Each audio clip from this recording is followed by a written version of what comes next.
Hello दोस्तों, आज से मैं एक बड़ी ज़बरदस्त डोंगवा एनाइम एक्सप्लेन करने वाला हूँ। तो बिना देर किए इस अमेजिंग डोंगवा को स्टार्ट करते हैं। तो कहानी की शुरुआत में हमारा मेन कैरेक्टर हमें बताता है कि मैंने अपनी सोल एक डेवल को भेज दी है और इसके बदले में उसने मुझे वो सब कुछ दिया जो मैंने इससे मांगा। उसने मुझे हैंडसम बनाया, मुझे ताकत दी, स्पिरिचुअल पावर्स दी, बहुत सारा पैसा दिया और हमने वो कुछ रूल्स बनाए जिसे ना मैं या वो तोड़ सकता है।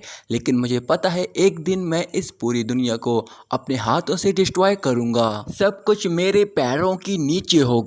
इसके बाद हम देखते हैं कि एक डिवाइन स्पिरिचुअल एनर्जी सीधा एक टेंपल के अंदर चली जाती है जहां एक महारानी का बच्चा पैदा हो जाता है।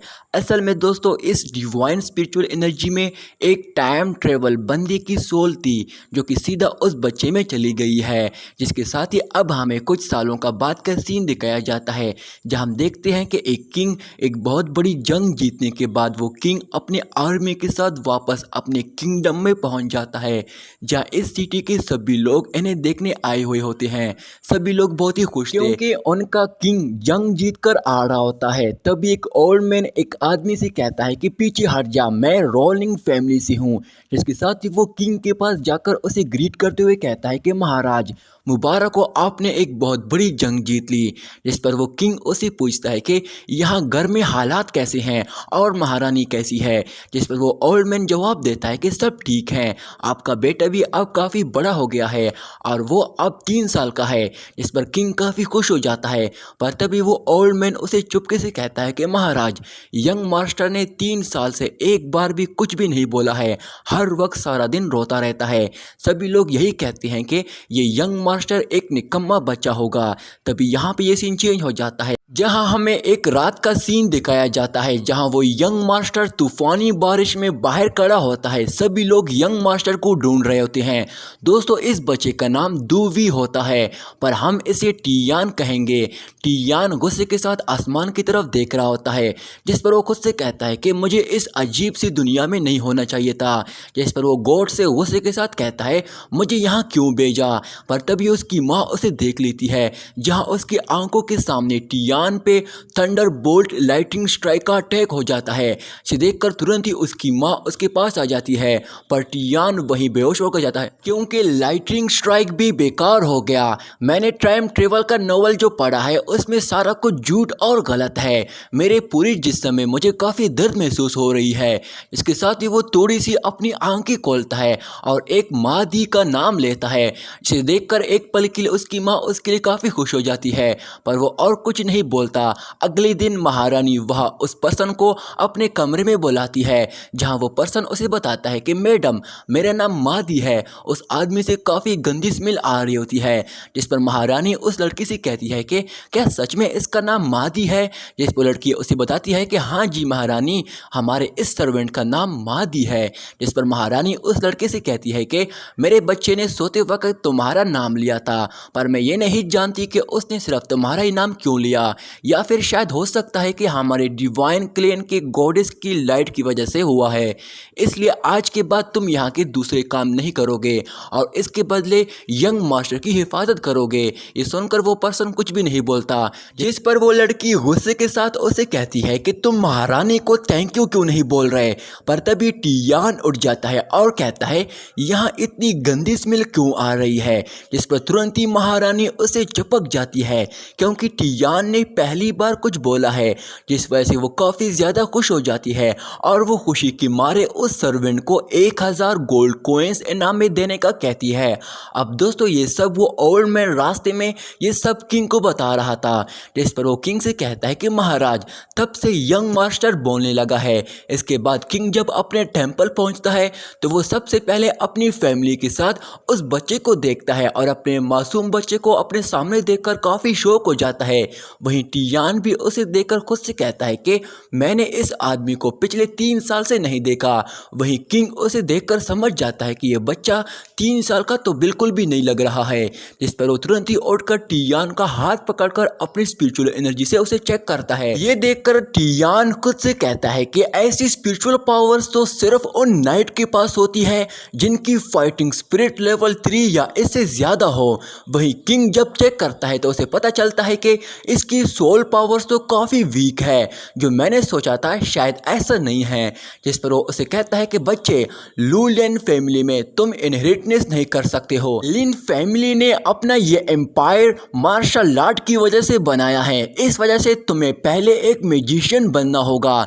मैजिक का नाम सुनकर टियान भी काफी शौक हो जाता है। तब यहाँ पे ये सीन चेंज हो जाता है, जहाँ एक पर्सन की आवाज उसे आती है जो कि टियान से कहता है कि माइनलैंड पोलान एक ऐसी जगह है जहाँ हजारों बच्चे मैजिक सीखने के लिए वहाँ जाते हैं, पर वहाँ से सिर्फ कुछ ही लोग मैजिशियन बनकर आते हैं। पर मैंने तुम्हारे फादर से वादा किया है कि मैं तुम्हें मैजिक सिखाऊंगा। जिसके साथ ही वहाँ काफ़ी सारी एनर्जी क्रिएट होने लगती है, जिससे एक पोर्टल बनता है, जिससे एक मैजिशियन बाहर आ जाता है, जो कि टियान से कहता है कि अगर तुम्हारे अंदर मैजिक टैलेंट है तो तुम ये कर पाओगे, वरना नहीं। जिसके साथ ही वो एक डिवाइन क्रिस्टल बॉल उसे दिखाता है और कहता है कि सबसे पहले इससे हम उस पर्सन की मेंटल स्ट्रेंथ चेक करते हैं, जिससे मैजिक टैलेंट का पता चलता है। इसलिए मुझे तुम्हारी मेंटल स्ट्रेंथ चेक करनी होगी।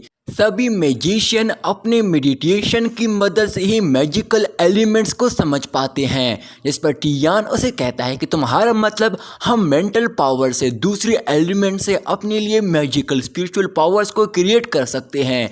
ये सुनकर वो मैजिशियन खुद से कहता है कि ये बच्चा तो काफ़ी स्मार्ट है, इसे लोग निकम्मा कैसे कह सकते हैं।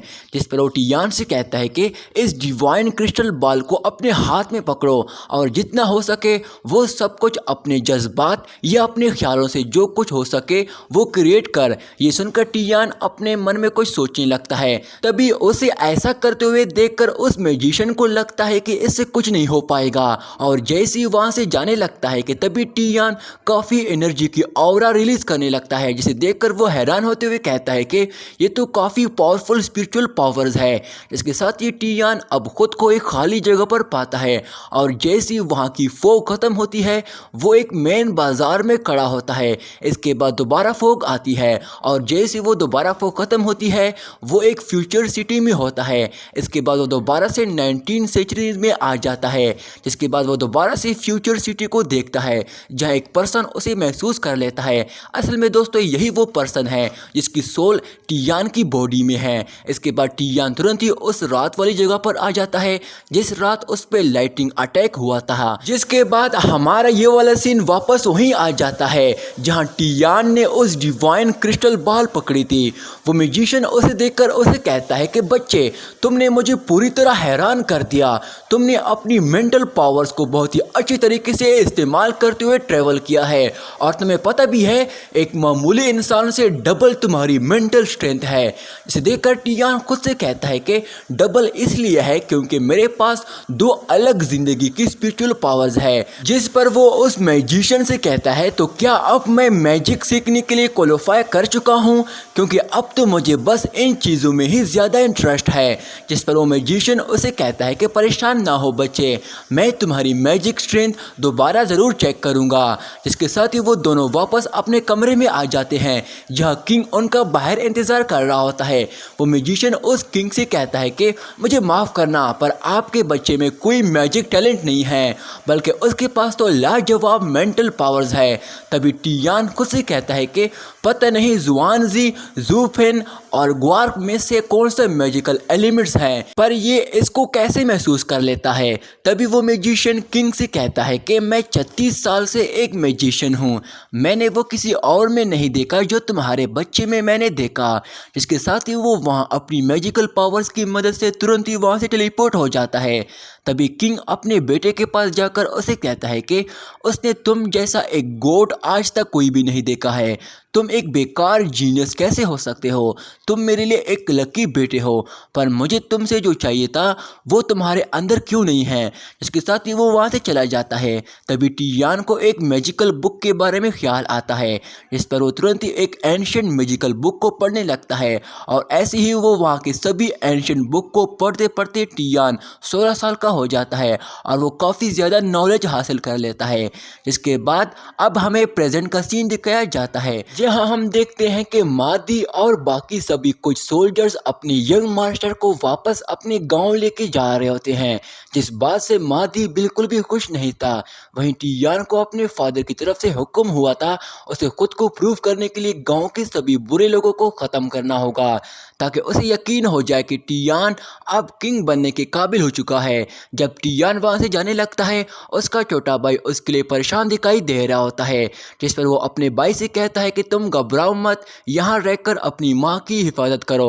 और ये सब याद करके टियान खुद से कहता है कि मैं जानता हूँ मैं वापस अपनी दुनिया में नहीं जा सकता हूँ, पर ये वाली ज़िंदगी मैं मज़े से गुजारूंगा। तभी मादी उसे कहता है, यंग मास्टर नज़दीक एक जुमू गाँव है, हमें वहाँ रोककर थोड़ा आराम कर लेना चाहिए, क्योंकि वैसे भी अब शाम होने वाली है, तो हम आज रात वहाँ रुक सकते हैं। जिस पर टियान भी एग्री हो जाता है। इसके बाद हम देखते हैं कि वो सभी एक रेस्टोरेंट के पास पहुंच जाते हैं। यंग मास्टर को वहां देखकर सभी लोग उन्हें देख रहे होते हैं, पर तभी वहां एक लड़की चुपके से एक आदमी से कह रही होती है कि ये सभी अमीर लोग हैं, ये लोग स्टूपिड और डरपोक होते हैं, इन्हें थोड़ा सा डराओगे तो ये अपना पैसा तुम्हें डर के मारे दे देंगे, जिससे तुम्हें बहुत सारे गोल्ड कॉइन्स मिल जाएंगे। ये सुनकर वो आदमी उसकी बात पे एग्री हो जाता है कि हाँ मैं ये करने वाला हूँ। इसके बाद टियान अपने सोल्जर्स के साथ एक रेस्टोरेंट में आ जाता है, जहाँ वो एक टेबल पे बैठ जाता है। वही यंग मास्टर को ऐसी जगह में देखकर कुछ लोग टियान की बेइज्जती करने लगते हैं, क्योंकि उन्हें लगता है कि इनका यंग मास्टर कमजोर है और किंग ने इसे घर से निकाल दिया है। ये सुनकर मादी को उन पे बहुत ही गुस्सा आ जाता है, पर टियान उसे शांत रहने को कहता है। सभी लोग टियान पर ही हंस रहे होते हैं, पर तभी वो एक लड़की अंदर आ जाती है, जिसे देखकर सभी लोग तुरंत ही खामोश हो जाते हैं और सिर्फ उसी देखने लगते हैं। वो लड़की असल में एक वॉरियर होती है। वो लड़की काफ़ी खूबसूरत और डेंजरस लग रही होती है, जिस पर वो सभी से कहती है कि तुम लोगों को डिस्टर्ब करने के लिए आई एम रियली सॉरी। उसे देखकर तुरंत ही टियान के सभी सोल्जर्स अटैक के लिए रेडी हो जाते हैं, पर टियान उन्हें दोबारा से शांत रहने का ऑर्डर देता है। तभी वहां दो मैजिशियन आ जाते हैं, जिसमें से एक असैसिन होता है। वो वहां आ जाते हैं और उस असैसिन का बैच को देखकर टियान समझ जाता है कि ये तो बस लेवल 1 का मैजिशियन है, पर ये लोग यहाँ क्यों आए हैं। वो असैसिन पर्सन सीधा उस लड़की के पास जाकर चुपके से उन पर अटैक करने का प्लान बता देता है। वो लड़की ज़्यादा रिएक्ट नहीं करती। इसके साथ ही वो अपनी तलवार छोड़कर एक खंजर लेकर टियान की तरफ बढ़ने लगती है, पर वो सोल्जर्स उसे वहीं पे रोक लेते हैं। टियान उन्हें सभी को पीछे हटने का इशारा करता है, जिसके बाद वो लड़की तुरंत ही टियान के टेबल पे बैठ जाती है और उसे कहती है कि तुम एक अमीर खानदान से यंग मास्टर लग रहे हो, पर हमारी किस्मत बहुत ही अच्छी है जो कि तुम लोग यहाँ आए हो। जिस पर टियान जवाब देता है कि एक मैजिशियन होकर भी तुम लोग दूसरों को लूटते हो और मुझे मारने के लिए एक छोटे से खंजर लेके आई हो। इस पर वो लड़की जवाब देती है कि अब तुम सब जानते ही हो, तो अच्छा होगा तुम खुद ही अपने सारे गोल्ड कॉइन्स हमारे हवाले कर दो। जिस पर टियान जवाब देता है ठीक है मैं देता हूँ।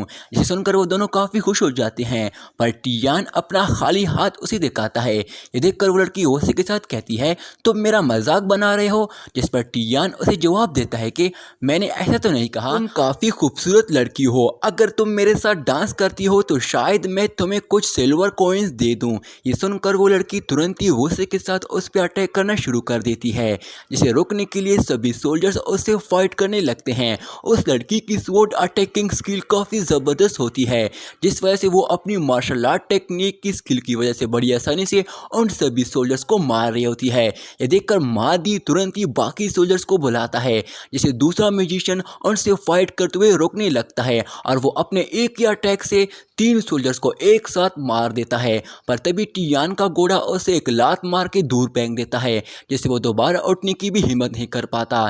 तभी बाकी सोल्जर्स उस लड़की को घेर लेते हैं, पर वो लड़की इतनी आसानी से हार नहीं मानने वाली थी। वो दोबारा से फाइट करने लगती है और बड़ी आसानी से उनके अटैक से बच रही होती है और उन सभी के अटैक से बचकर निकलकर सीधा टियान पे अपनी स्वॉर्ड से अटैक करने जाती है, पर टियान उसे एक लात मार के दूर फेंक देता है। और जैसे ही वो सोल्जर्स उसको कैद करने के लिए उसकी तरफ बढ़ने लगते हैं कि तभी वो असैसिन अपनी मैजिकल पावर से उन्हें वहीं पे कैद कर देता है। ये देखकर टियान खुद से कहता है कि ये तो मैजिकल फॉर्मेशन अरे इस्तेमाल कर रहा है। तभी वो असैसिन अपनी फॉर्मेशन पावर से टियान पे अटैक करता है, जिससे वो बड़ी आसानी से खुद को बचा लेता है। टियान अपने सोल्जर से कहता है कि जल्दी से इसे कैद करो, जिसके बाद सभी सोल्जर्स उस असैसिन पे अटैक करना शुरू कर देते हैं। पर वो असैसिन अपनी स्पिरिचुअल फायर बॉल पावर से उन पे लगातार अटैक करते हुए ख़त्म कर रहा होता है। उसकी फायर बॉल पावर्स काफ़ी शक्तिशाली होती है, जिससे वो बड़ी आसानी से एक एक सोल्जर्स को मार रहा होता है। पर तभी दूसरी तरफ वो सोल्जर्स उस लड़की को पकड़ लेते हैं। दूसरी तरफ वो असैसिन अभी भी अपनी स्पिरिचुअल पावर्स की ट्रू फायर पावर से सभी सोल्जर्स को ख़त्म कर रहा होता है। ये देखकर टियान खुद से कहता है कि मुझे इसके करीब जाने के लिए कोई रास्ता देखना होगा, जिस पर वो तुरंत ही उस काउंटर के पीछे छुप जाता है और वहाँ से एक वाइन की बोतल लेकर तुरंत ही अचानक से उस असैसिन पे अटैक कर देता है और फिर उसे पकड़ने लगता है। इससे पहले कि वो उस पे फायर से अटैक करता, तभी पीछे से महादी उस पे वार कर देता है, जिससे वो वहीं बेहोश हो जाता है। जिस पर टियान उसे कहता है कि अरे वाह, तुमने तो एक मैजिशियन को हरा दिया। जिसके बाद वो मैजिशियन को पकड़कर उससे तफ्तीश करने लगते हैं, जिस पर वो मैजिशियन उसे कहता है कि तुमने एक मैजिशियन को मारकर बहुत ही बड़ी गलती कर दी है। ये बात जब मैजिक सोसाइटी को पता चलेगी वो तुम्हें छोड़ेगी नहीं। जिस पर टियान उसे कहता है कि आज तुम्हारे साथ जो हुआ है एटलीस्ट तुम तो ये दोबारा तो कभी नहीं करोगे, लेकिन अगर तुमने मुझे एक सवाल का जवाब दे दिया तो मैं तुझे माफ़ कर सकता हूँ और छोड़ दूंगा। जिस पर वो उसका बैज निकालकर उसे कहता है कि तुमने जो अभी फायर बॉल कास्ट किया था वो कोई मामूली मैजिशियन कभी भी नहीं कर सकता, क्योंकि एक फर्स्ट लेवल मैजिशियन के लिए ये बिल्कुल भी नामुमकिन है। मतलब यही है कि तुम इसके मास्टर हो। क्या मैंने सही कहा? और देखा, मुझे इस बात से बिल्कुल भी फ़र्क नहीं पड़ता। मैं एक ऐसा लड़का हूँ जिसे मैजिक के बारे में सीखना बहुत ही शौक है, इसलिए मैं तुम्हें छोड़ दूंगा अगर तुम इतना बता दो कि ये बैज तुम्हारे पास कहाँ से आया है। जिस पर वो जवाब देता है कि अगर मैं बताने से मना कर दूं तो। जिस पर टियान उस बैज को फायर में डाल लेता है और जाते हुए अपने सोल्जर से कहता है कि इसे हमेशा के लिए जेल में डाल दो और इसे तब तक टॉर्चर करते रहो जब तक ये मुंह से कुछ ना बोले।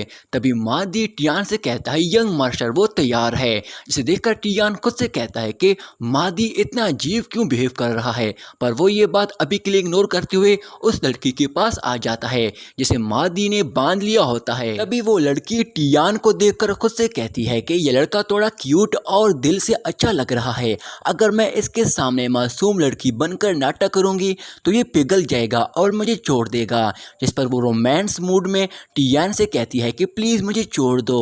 उस आर्मोर सूट को देखकर टियान खुद से कहता है कि ये इतना मामूली भी नहीं है जितना तुम शो करवाती हो, ये मुझे थोड़ा मैजिकल लग रहा है। जिसके साथ ही वो उसकी सूट का एक पार्ट निकाल देता है और उसे इग्नोर करते हुए उस पार्ट को देखने लगता है। उस पार्ट को देखकर टियान खुद से कहता है कि इसमें तो 2 ज़बरदस्त स्पेल अरे एक्टिवेट है।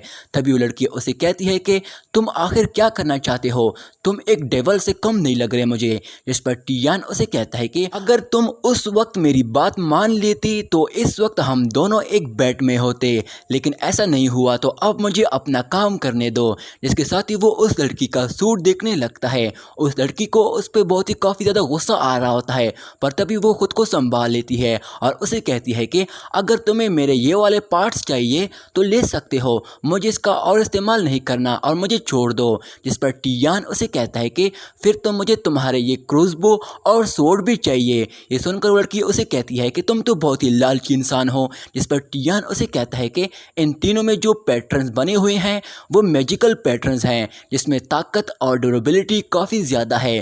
टियान उसके स्वॉर्ड को देख के उसे कहता है कि जो इंसान मार्शल आर्ट में सबसे बेस्ट होता है वो ही ऐसी तेज़दार तलवार का इस्तेमाल कर सकता है। ये तुम्हारी सोच बिल्कुल भी नहीं है, क्योंकि मैंने तुम्हारी हाथ की उंगलियां देखी है। वो एक आर्चर की है जो अच्छे से क्रॉसबो चला सकता है। जिस पर टियान दोबारा से उसे कहता है कि आखिर ये सब क्यों है, तुम अपनी पहचान क्यों छुपाना चाहती हो। जिस पर वो जवाब देती है कि मैं तो एक मामूली सी लड़की हूँ जिसे बस अमीर होना है। जिस पर टियान उसकी तलवार लेकर उसे कहता है कि फिर तो मामूली इंसान के लिए सजा भी छोटी होनी चाहिए। इससे वो लड़की काफ़ी डर जाती है, पर तभी टियान उसे कहता है कि सजा मैं तुम्हें किसी और तरीके से दूंगा। जिसे सुनकर वो तुरंत ही खामोश हो जाती है, पर तभी मादी दोबारा से उस पर पानी फेंकना शुरू कर देता है। जिसके साथ ही यहाँ पे हमारा ये सीन चेंज हो जाता है, जहाँ दूसरी तरफ टियान उस लड़की से वो कपड़ा हटा देता है तो वो लड़की कुछ और समझ लेती है, पर जब वो देखती है तो टियान ने उससे वो रस्सी खोल दी होती है और वो उसका अपना खंजर उसे देते हुए कहता है कि तुम और दूसरा आदमी जा सकते हो और साथ ही अपनी सारी चीज़ें भी लेकर जा सकते हो, क्योंकि मैंने पहले भी कहा मुझे बस मैजिक में इंटरेस्ट है, तुम में मुझे बिल्कुल भी इंटरेस्ट नहीं है। इसके साथ ही वो लड़की अपनी तलवार लेकर खड़ी हो जाती है। जिस पर टियान उसे कहता है कि मून फैमिली में अब इतने ज़्यादा लोग नहीं बचे, इसलिए तुम अपना ध्यान रखना। जिस पर लड़की उसे पूछती है कि तुम्हें ये कैसे पता। जिस पर टियान जवाब देता है कि तुम्हारे क्रॉसबो पे एक साइन बना है जो कि मून फैमिली को रिप्रेजेंट करता है। तुम्हारी रिंग वाली उंगली बाकी उंगलियों से काफ़ी बड़ी है और तुम्हारे सर में कुछ हड्डियां हैं जो कि ये सब मून फैमिली को रिप्रेजेंट करती है। मून फैमिली के लोग वैसे भी क्रॉसबो इस्तेमाल करते हैं।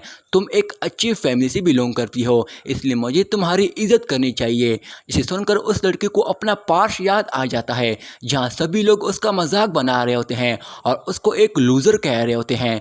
जिस पर लड़की टियान से कहती है कि सच तो ये है कि मैं एक कचरा हूँ। जिस पर टियान जवाब देता है कि तुम जो सोचती हो इससे फर्क नहीं पड़ता। क्या तुम वो सब कुछ कर सकती हो अपनी मून फैमिली को दोबारा से वो इज्जत देने के लिए जो पहले हुआ करती थी?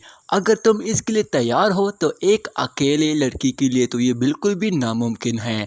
अच्छा होगा अपने लिए कोई ऐसा इंसान ढूंढ लो, मतलब कि वो इंसान जो सबसे ताकतवर हो और सब कुछ जानता हो, धोखा उसके खून में ना हो। ये सुनकर वो लड़की कोई जवाब नहीं देती और खामोशी के साथ वहाँ से निकल जाती है। इसके बाद अगली रात वो लड़की इसके बारे में बहुत खूब सोचती है, जिसके बाद अगली सुबह टियान के जाने से पहले ही उसके पास वो आ जाती है और वो उसे रिक्वेस्ट करती है कि आप मुझे अपना नाइट बनाओगे। जिसके साथ ही वो उसके सामने ग्रीट करते हुए कहती है कि मैं, मेरा नाम जुआनलिंग, मून फैमिली की मेंबर, कसम खाती हूँ कि तुम्हारी सेवा के लिए मैं हमेशा तैयार रहूँगी। मैं आपकी सेनापति बनना चाहती हूँ। मैं अपनी ज़िंदगी तुम्हारे नाम करती हूँ। मैं अपना खून और अपनी जान दे सकती हूँ। जिस पर टियान उसे कहता है कि तुम मेरे साथ इतनी ईमानदार क्यों होना चाहती हो। जिस पर वो जवाब देती है कि क्योंकि तुम एक पावरफुल इंसान हो और मुझे तुम्हारी ज़रूरत है। ये सुनकर टियान तुरंत ही बाहर आकर उसे अपना फीमेल नाइट बनाने की ओथ लेता है। जिस पर वो लड़की उठकर टियान से कहती है कि अब हम एक हो गए हैं तो मुझे अपनी पहचान बताओ। जिस पर टियान उसे कहता है कि मैं लिन फैमिली का यंग मास्टर हूँ और अपने पूरे एम्पायर का वाइस प्रेसिडेंट। मेरा नाम टियान है और हाँ, मुझे अपने लोग इडियट कहते हैं। ये सुनकर लड़की भी काफ़ी शौक हो जाती है। जिसके साथ ही ये वाला एपिसोड यहीं पे एंड हो जाता है। दोस्तों, इस सीरीज़ का अगला पार्ट भी मैं आज ही जल्दी अपलोड करने की कोशिश करूँगा।